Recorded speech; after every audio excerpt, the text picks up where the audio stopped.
വിവാഹം ഉറപ്പിച്ചാണ്. അപ്പോൾ അവളെ വീട്ടിലെ കുറച്ച് സാഹചര്യവും കാര്യങ്ങളും ഇതാക്കിയത് കൊണ്ടാണ് ഞാൻ ഒറ്റയ്ക്ക് വിളിച്ചിറക്കി കൊണ്ടുവന്നത്.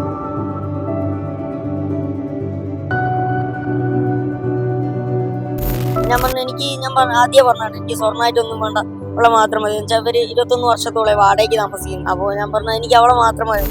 അപ്പൊ അവളെ അമ്മ പറഞ്ഞു എന്തായാലും വീട്ടിൽ നിന്ന് ആറന്മുള പോവാന്ന് പറഞ്ഞല്ലേ വന്ന്, മോൻ വിളയും കൊണ്ടൊന്ന് അമ്പലത്തിൽ പോയിട്ട് വേഗം പോരിന്ന് പറഞ്ഞു.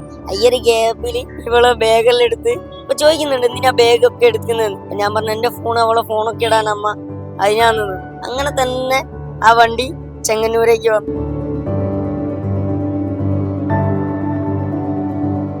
നമസ്കാരം. ഇന്ന് പ്രണയ ദിനമാണ്. ഞാനും നിങ്ങൾക്ക് ഒരു നവ ദമ്പതികളെ പരിചയപ്പെടുത്തുകയാണ്. കോഴിക്കോട് പയ്യോളി സ്വദേശിയായ അമൽജിഷ്ണുവും ഭാര്യ സിതാരയുമാണവർ. ശരീരത്തിന്റെ അല്ല, മറിച്ച് ഹൃദയത്തിന്റെ വലിപ്പത്തിലാണ് കാര്യം എന്ന് ഇവർ നമ്മെ പഠിപ്പിക്കുന്നു. ഇപ്പൊ വിവാഹം കഴിഞ്ഞിട്ട് 4 മാസമാവുന്നു. എങ്ങനെ തോന്നുന്നുണ്ട് ഒരു ദാമ്പത്യ ജീവിതം? ദാമ്പത്യ ജീവിതം ഒരു എന്താ പറയാ, സിമ്പിൾ ആയിട്ട് നമ്മള് ഡെയിലി ഉള്ള ഒരു ഇതുപോലെ തന്നെ. എനിക്കൊരു മാറ്റം വന്നിട്ടില്ല. പിന്നെന്ന് വെച്ചാൽ എന്റെ ജീവിതത്തിലേക്ക് ഇവള് കടന്നു വന്നു. നല്ല രീതിക്ക് തന്നെയാ പോകുന്നത്. ഹാപ്പി ആയിട്ട് രണ്ടാളും സന്തോഷമായിട്ട് ജീവിച്ചു. അതിനു മുമ്പുള്ള ജീവിതം ഇപ്പോഴത്തെ ജീവിതത്തിൽ നേരത്തെ ഉത്തരവാദിത്വം ഒന്നും ഇല്ലല്ലോ. നമ്മളിപ്പോ കല്യാണം കഴിച്ചുകൊണ്ട് ഉത്തരവാദിത്വം വന്നു തുടങ്ങി. ഉത്തരവാദിത്തം വന്നു. അങ്ങനെ വീട്ടിലെ കാര്യം നോക്കുന്നുണ്ട്, അച്ഛനും അമ്മയെ സഹായിക്കുന്നുണ്ട്. ഇപ്പൊ എങ്ങനെയാ ഈ ഒരു കല്യാണം, എങ്ങനെയാ ചേച്ചിയെ കണ്ടുപിടിക്കുന്നത്? ഞങ്ങളൊരു വാട്സപ്പ് ഗ്രൂപ്പ് ഉണ്ട്, ലിറ്റിൽ പീപ്പിൾ എന്ന് പറഞ്ഞൊരു ഗ്രൂപ്പ് ഉണ്ട്. അതിൽ കൂടെയാണ് ആളെ ഞാൻ പരിചയപ്പെടുന്നത്. അങ്ങനെ ഇഷ്ടാന്ന് പറഞ്ഞു. അങ്ങനെയാണ് പ്രണയ വിവാഹം. പ്രണയ വിവാഹമാണ്. വിവാഹം ഉറപ്പിച്ചാണ്. അപ്പോൾ അവളെ വീട്ടിലെ കുറച്ച് സാഹചര്യവും കാര്യങ്ങളും ഇതാക്കിയത് കൊണ്ടാണ് ഞാൻ ഒറ്റയ്ക്ക് വിളിച്ചിറക്കി കൊണ്ടുവന്നത്. എന്നുവെച്ചാല് ഇവിടുന്ന് കോഴിക്കോടുന്ന് പത്തനംതിട്ട പോയി അവളെ കൂട്ടിക്കൊണ്ടുവന്നു. എന്നുവെച്ചാ അവളെ അമ്മ, ഞാൻ അവളെ വീട്ടിൽ പോയതാ, കല്യാണം ഉറപ്പിച്ച ചെക്കന് പെണ്ണിന്റെ വീട്ടിൽ പോകാലോ. അപ്പൊ അവളെ വീട്ടിൽ പോയ സമയത്ത് അവളെ അമ്മ പറഞ്ഞു മോനെ കല്യാണം കുറച്ചും കൂടി നീട്ടും എന്ന് പറഞ്ഞു.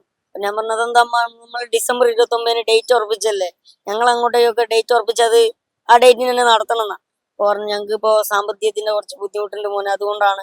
ഞാൻ ആദ്യം പറഞ്ഞാണ് എനിക്ക് സ്വർണ്ണമായിട്ടൊന്നും വേണ്ട, അവളെ മാത്രം മതി. വെച്ചാൽ അവര് 21 വർഷത്തോളം വാടകയ്ക്ക് താമസിക്കുന്നു. അപ്പൊ ഞാൻ പറഞ്ഞ എനിക്ക് അവളെ മാത്രം മതി. അപ്പൊ അവര് നീട്ടുന്നുണ്ട്. എനിക്ക് തോന്നി ഇതൊരു മുന്നോട്ട് ഇങ്ങനെ കളിക്കും, വീണ്ടും നീട്ടി നീട്ടി കളിക്കും. അങ്ങനെ ഞാൻ ഇവളോട് കണ്ണുകൊണ്ടുള്ള ചോദ്യങ്ങൾ ചോദിച്ചു, പോകല്ലെന്ന് വെച്ചു. അങ്ങനെയാണ് ഇറങ്ങി വന്നാണ്. കാണാൻ വേണ്ടി പോയതാണ്. അമ്മ ഇങ്ങനെ അല്ല, എന്നുവെച്ചാല് അമ്മ, ഞാൻ എന്റെ വീട്ടിൽ നിന്ന് ആറന്മുള അമ്പലത്തിൽ പോവാന്നും പറഞ്ഞ വീട്ടിൽ നിന്ന് ഇറങ്ങി. ഫുഡ് കഴിക്കുക, ആറന്മുള അമ്പലത്തിൽ സദ്യ ഉണ്ട് എന്നും പറഞ്ഞിട്ടുണ്ട്. അങ്ങനെ വീട്ടിൽ നിന്ന് പോയി. അപ്പൊ അവളെ അമ്മ പറഞ്ഞു എന്തായാലും വീട്ടിൽ നിന്ന് ആറന്മുള പോവാന്നും പറഞ്ഞല്ലേ വന്ന്, മോൻ വിളയും കൊണ്ടൊന്ന് അമ്പലത്തിൽ പോയിട്ട് വേഗം പോരിന്ന് പറഞ്ഞു. അയ്യൊരു ഗ്യാപ്പില് ഇവളെ ബാഗെല്ലാം എടുത്ത് ഇപ്പൊ ചോദിക്കുന്നുണ്ട് എന്തിനാ ബാഗൊക്കെ എടുക്കുന്നതെന്ന്.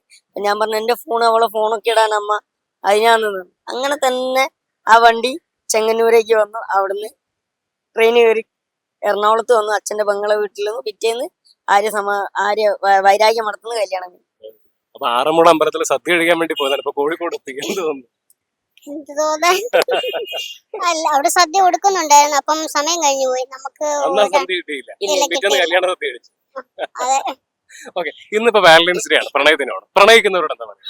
പ്രണയിക്കുന്നവരോട് പറയാനുള്ളതെന്ന് വെച്ചാൽ പ്രണയം തേനാണ്, എന്താ പറയാ, പഞ്ചസാരയാണ്, കൽക്കണ്ടാന്നൊക്കെ പറയുന്നുണ്ട്. പക്ഷെ യഥാർത്ഥ പ്രണയമാണ് ട്രൂ ആകുക. എന്താ പറയാ, പ്രേമിച്ചിട്ട് ചതിക്കാതിരിക്കുക. എന്താ പറയാ, ഇപ്പൊ അറിയാലോ സ്വർണത്തിന്റെ വില അന്നന്ന് കൂടിക്കൊണ്ടിരിക്കുക. അപ്പോൾ നമ്മളിപ്പോ ഒരു കല്യാണം കഴിച്ച് പോകുമ്പോൾ ചെക്കന്റെ വീട്ടുകാർക്ക് ഒരു കുഴപ്പമില്ല, പെണ്ണിന്റെ വീട്ടുകാരാണ് ആ കടബാധ്യത. എങ്ങനെയായാലും ഒരു പെണ്ണിന്റെ വീട്ടുകാർ ഒരു 10 പവനെങ്കിലോ അല്ലെ കുറച്ച് സ്വർണ്ണെങ്കിലും കൊടുത്തിട്ട് പെണ്ണിന്റെ വീട്ടുകാര് ചെക്കന്റെ വീട്ടിലേക്ക് പെണ്ണിനെ അയക്കും. അപ്പോൾ അവരറിയുന്നില്ല ആ പെണ്ണിന്റെ വീട്ടുകാർ എങ്ങനെയാ ബുദ്ധിമുട്ടി ഈ പെണ്ണിനെ ഒരു ചെറുക്കന്റെ കൈ പിടിച്ച് കൊടുക്കുന്നത്. അപ്പൊ അവരെന്ത് വെച്ചാൽ ചിലപ്പോ ബാങ്കിൽ നിന്ന് ആധാരമൊക്കെ വെച്ചിട്ട് പണയത്തിനൊക്കെ എടുത്തിട്ടായിരിക്കും വെക്കുന്നത്. അപ്പോൾ എനിക്ക് പറയാനുള്ളത് പ്രണയം ട്രൂ ആണെങ്കിൽ അവരെ കാര്യങ്ങൾ പറഞ്ഞ് മനസ്സിലാക്കുക, ചതിക്കാതിരിക്കുക, കല്യാണം കഴിക്കുക. സ്വത്തിന്റെ പേരിലോ എന്താ പറയാ, നമ്മുടെ എന്താ പറയാ, സ്ത്രീധനത്തിന്റെ പേരിലോ അടി ഉണ്ടാക്കാതിരിക്കുക. അങ്ങനെ വെച്ചാല് ഒക്കെയാണെങ്കിൽ കൂട്ടിയും കൊണ്ടുവരും. അത്രയും നല്ലത്. പ്രണയിക്കാൻ മാത്രമല്ല, മറിച്ച് പ്രണയിച്ച പെൺകുട്ടിയെ കല്യാണം കഴിക്കാനും നമുക്ക് ധൈര്യം ഉണ്ടാവണം എന്നാണ് ചിരിച്ചുകൊണ്ട് അമൽജിഷ്ണു നമ്മളോട് പറഞ്ഞത്. ആ ചിരി കാണുമ്പോൾ നമ്മുടെ ഹൃദയം നിറയുകയാണ്. കോഴിക്കോട് നിന്നും അൻവറിനൊപ്പം നിഖിൽ കക്കാടത്ത്, മറുനാടൻ TV.